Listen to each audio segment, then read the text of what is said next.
భగవంతుడు బ్రహ్మాండాన్ని ఒక భవనంలా విడివిడిగా చేసి విపులమైన 14 భువనాలుగా తీర్చిదిద్దాడని ప్రతీతి. చతుర్దశ భువనాల ప్రస్తావన పురాణాల్లో తరచూ వస్తూ ఉంటుంది.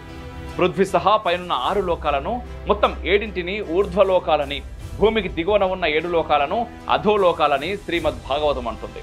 అధోలోకాలనే అతల, వితల, సుతల, తలాతల, మహాతల, రసాతల, పాతాల లోకాలుగా అభివర్ణించారు. మిగతా వాటి సంగతి పక్కన పెడితే పాతాళ లోకం ప్రస్తావన ఇటీవలి కాలంలో పెరిగింది. అనేక సందర్భాల్లో చర్చకు వస్తోంది.